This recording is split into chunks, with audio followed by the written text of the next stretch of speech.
This is a beautiful day that I am has made, and I was now listening to the Spirit Ministration.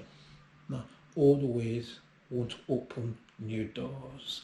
The earth has been revolving in its old ways, and it can't lead us forward. That's why we took a break to change our pattern, and it will work this time. Now, in this season, where different truth is about to be exposed, where the vanity of man is about to be revealed, where humanity is about to transform into something better, something dynamic. Now, the time has come for you to reconsider every step one day at a time. Now, some weeks ago,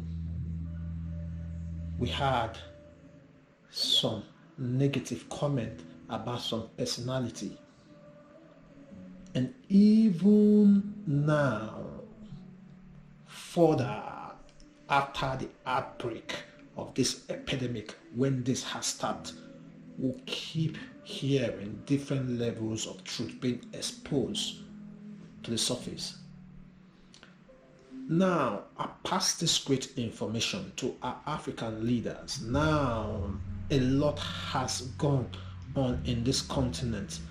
The citizens has been deprived of a lot of rights.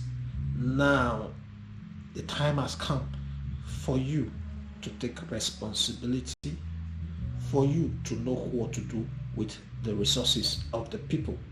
Now, money is not meant to satisfy your greed. Money is meant to build. Money is meant to invest. Money is meant to reduce poverty on earth. But when you misunderstand this priority, then you convert it to your greed, then you stock your people in backwardness.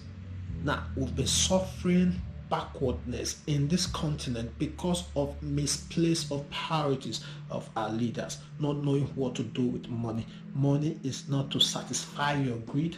Money is to help the people. Money is for advancement. Money is for investment, not for you and your family. No, no, no. This goes round to all leaders in Africa in different levels. They have this problem of satisfying their greed. Now, the earth has taken a new turn. Different truth is about to be exposed. The people are beginning to become wiser even in this season. Now, amend your ways. Now, walk towards light and launch into everlasting prosperity. Now, remember, if you're right, man, dynamic ability, if you're right, entrepreneur, enjoy this day and stay blessed.